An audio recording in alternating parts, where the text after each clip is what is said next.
Galnet News Digest, 25th of May 3307. We read the news so you don't have to. In this week's news, Oracle Starport stabilised. Apex criticised over a no-cancellation rule. Fleet carriers restored to service. The Invisible SRV. Beige PM on track to expand.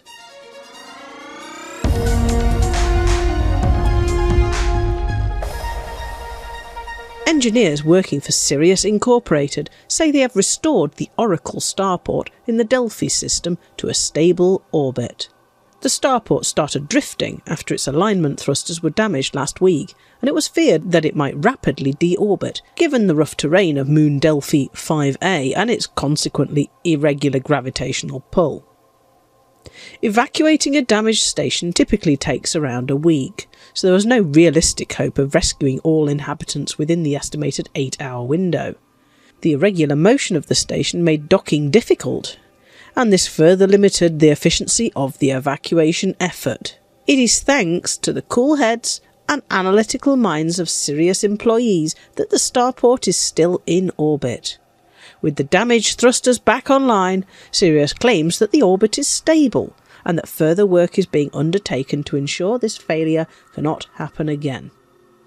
There are unconfirmed reports that one or more of the other Thargoid damaged stations may have had alignment thrusters similarly affected, but there are no reports of any stations actually crashing out of orbit. It appears that the Thargoids may have developed a more powerful form of attack, and the stations may in future not just be damaged by Thargoid attack, but they may be destroyed entirely.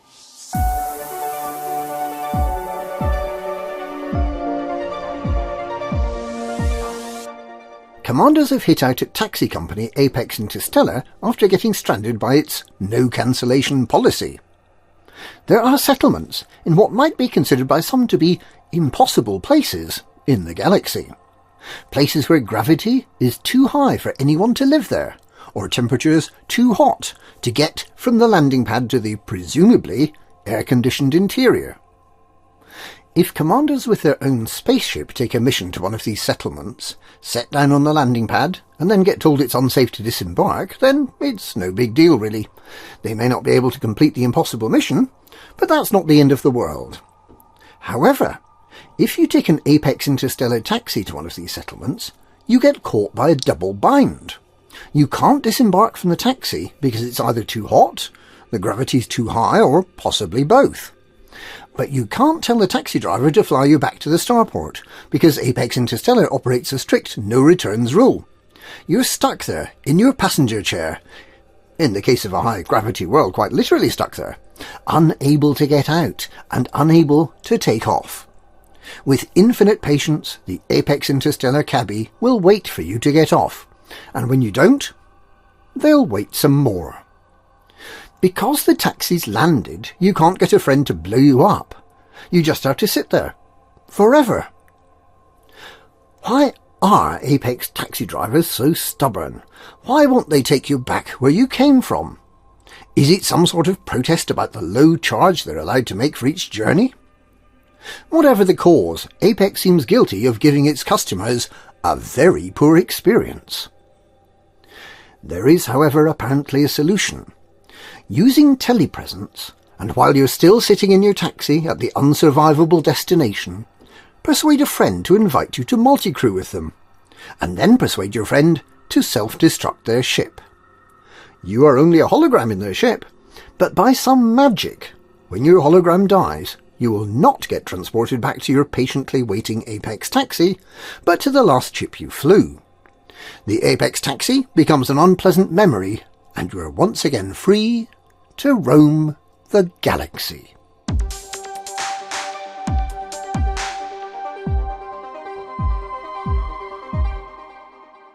Following the emergency halting of all fleet carrier movements last week, the Pilots Federation has cautiously but irreversibly permitted the carriers to resume operations. The halt was called because there were concerns about the fabric of space-time being ripped apart and the reality of the galaxy becoming unstable as these Starport-sized megaships zipped back and forth between systems. the Pilots Federation hired safety consultant Brewer Safeways, a wholly owned but entirely independent subsidiary of Brewer Corporation, to assess the risk to the galaxy and to reality in general, and was delighted when it was told that carriers are actually improving the integrity of space-time, and that punching all those holes actually makes space-time lighter and stronger, and there is a vanishingly small risk of the total collapse of the galaxy, and an even smaller risk of an invasion of creatures from another dimension, other than Thargoids, and they're here already. And in other good news, the unexpected increase in fleet carrier maintenance charges last week turned out to be an accounting error, whereby owners were charged for nearly 2 weeks' maintenance. Brewer Corporation, which runs fleet carrier sales and maintenance, has apologised to its customers for the unfortunate error.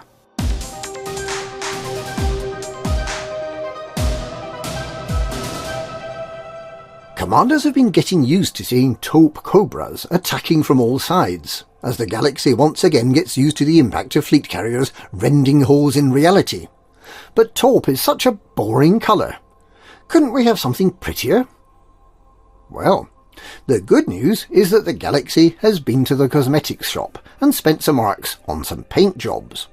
Over the weekend, the Cobra of Doom was sporting a rather fetching blue paint job, and there's some evidence the galaxy may have been claiming twitch drops, with the ever-present possibility of a purple python. Commanders too have been granted access to a very special paint job. The Invisible SRV is quite the fashion. Looking perfectly normal to the commander, it is entirely undetectable to teammates and enemy, allowing for stealth attacks with the enemy entirely unable to shoot back. Getting into an Invisible SRV does look a bit strange though. On the subject of blue, the Pilots Federation decided not to issue the version of the detailed surface scanner that it tried out in the Galaxy simulation. That version, that displayed a multicoloured heat map, was considered too confusing, after the Pilots Federation failed to issue any instructions on how to use it or what the colours meant. They have instead issued a revised version of the detailed surface scanner that shows only blue, thus causing further confusion among commanders who were expecting to see yellow, green and red as well. But at least now the Dyson scanner is completely automated. Just click and hold and the scanner does all the work.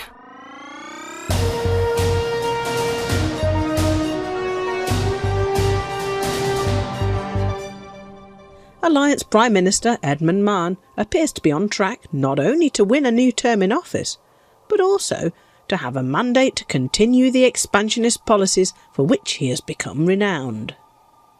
His proposal is substantially ahead in the popular mandate, and it seems all but certain that when he wins his new 6-year term in office, the first Prime Minister ever to serve more than a single term, Mahon will sponsor a tritium mining initiative which will in turn allow a rash of new Alliance starports to be installed across the inhabited bubble. Mahon's rival, Councillor Nakato Kane, stands little chance of winning, and her proposal to mine void opals and fund the production of more rare goods throughout Alliance space seems dead in the water. The Prime Ministerial election will be held on Thursday, delayed from its original date in February, to allow the Alliance to participate in the Galactic Summit. And that's this week's Galnet News. Galnet News, we read the news so you don't have to.